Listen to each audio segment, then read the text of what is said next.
Buenos días compañeros y profesor. Hoy les voy a hablar sobre nuestro proyecto de Expofísica llamado Prototipo de transmisión inalámbrica de energía eléctrica mediante ondas electromagnéticas direccionadas. Nosotros tenemos la problemática de que en la actualidad la mayoría de los dispositivos eléctricos dependen de cables para transmitir energía. Este método para nosotros representa una limitación en la movilidad, genera desgaste en los materiales y depende de infraestructuras rígidas. Las tecnologías de carga inalámbrica que se encuentran en el mercado funcionan únicamente a pocos centímetros de distancia, lo que restringe sus aplicaciones prácticas. Y pues desde el ámbito académico surge el interés de comprobar de manera experimental las leyes físicas que sustentan la transmisión de energía sin cables, en particular la inducción electromagnética, la resonancia LC, la propagación de ondas electromagnéticas y los conceptos de potencia y eficiencia. Nuestra propuesta fue que construimos el diseño de un prototipo de transmisión inalámbrica de energía que demuestra cómo la electricidad puede transferirse sin cables a través de un campo electromagnético oscilante.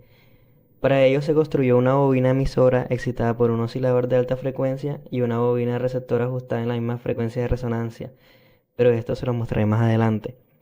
Básicamente, ¿cómo funciona? El fundamento del proyecto se encuentra en la ley de Faraday, que establece que un campo magnético variable induce una fuerza electromotriz en un conductor cercano.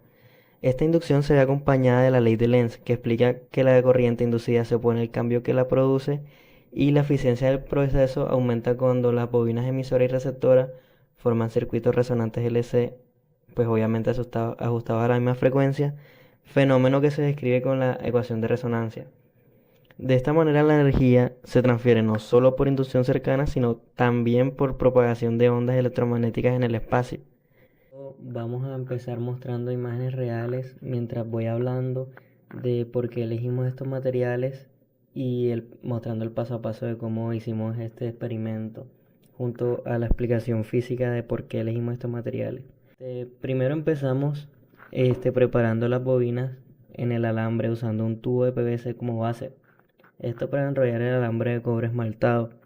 Empezamos enrollando cuidadosamente el alambre, formando espiras muy juntas y ordenadas, tomando en cuenta que la cantidad y la uniformidad de las vueltas determina la intensidad del campo magnético que se generará después. Desde un punto de vista físico, mientras más vueltas tiene la bobina y más apretada estén, mayor será el flujo magnético total. Luego de esto, retiramos la bobina del tubo y la aseguramos con sujetadores plásticos para mantener obviamente la forma circular.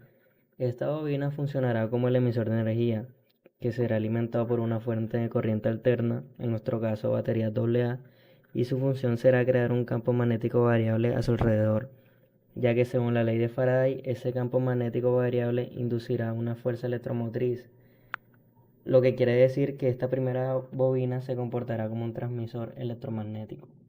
Ahora pues creamos la bobina receptora, con un diámetro y con una cantidad de espiras similar. Esta bobina no está conectada a ninguna fuente, sino que funcionará como receptor. En sus extremos conectamos un diodo LED que nos servirá como indicador visual de que se está generando corriente inducida.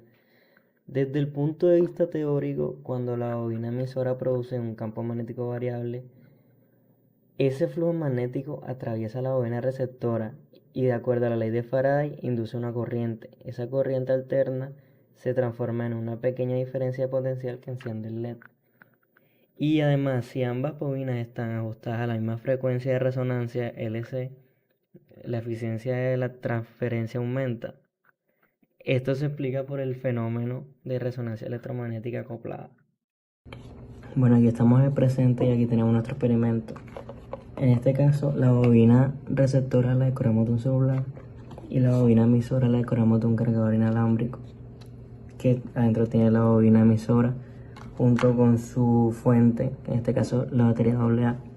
Vemos como al acercar nuestra bobina receptora, vemos como la luz LED se prende a una distancia considerable, lo que parece un experimento simple, pero en un futuro estudiar esto nos ayudará a hacer cosas como, por ejemplo, que un carro cargue en una vía o en un estacionamiento indicado, porque vemos que aunque hayan cosas a través de las bobinas, la carga sigue produciéndose.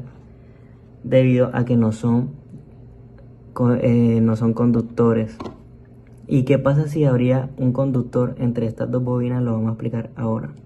Si entre la bobina emisora y la receptora colocamos un material conductor como el aluminio, ocurre algo muy interesante, debido a que el campo magnético variable que genera la bobina emisora atraviesa el aluminio, y de acuerdo con la ley de Faraday, inducen corrientes parásitas, llamadas corrientes de Foucault.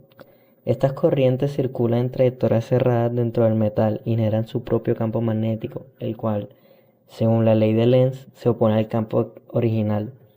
Este fenómeno crea una interferencia electromagnética. En consecuencia, la corriente inducida en la bobina receptora disminuye drásticamente o desaparece, y el LED se apaga o brilla muy poco, debido a que parte de la energía se disipa en el aluminio en forma de calor, lo cual demuestra una pérdida de eficiencia en el sistema.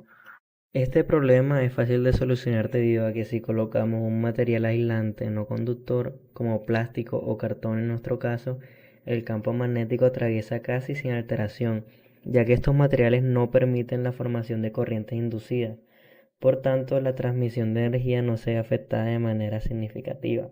Saber esto y estudiar esto nos lleva a lo principal de este experimento, que son las aplicaciones y el futuro, ya que estudiar este fenómeno es fundamental porque las tecnologías inalámbricas de transmisión de energía son el futuro en campos, como podrían ser los cargadores inductivos de celulares o cepillos eléctricos, autos eléctricos que se recargan por inducción mientras circulan, implantes médicos que pueden recargarse sin cirugías, o robots y drones que se alimenten sin contacto físico. Algunas curiosidades son que Nikola Tesla fue el primero en intentar transmitir energía sin cables a gran escala con su torre Wardenclyffe. Otra es que las corrientes de Foucault que bloquean la energía aquí también se usan en los frenos magnéticos de los trenes y montañas rusas. Y en algunos experimentos avanzados, las bobinas pueden transmitir energía a más de 1 metro con eficiencias superiores al 90% cuando están perfectamente sintonizadas en resonancia. Y en conclusión, nuestro experimento demuestra que los principios de inducción electromagnética y resonancia se pueden lograr observar como un campo magnético variable puede transferir energía eléctrica sin cables, y cómo factores como la distancia, los materiales intermedios y la frecuencia influyen directamente en la eficiencia del sistema. Y pues claramente es una muestra de cómo las leyes de Faraday y Lenz no solo explican fenómenos teóricos, sino también tecnologías reales que transforman el mundo moderno, y lo más importante, pueden traer muchos avances a futuro.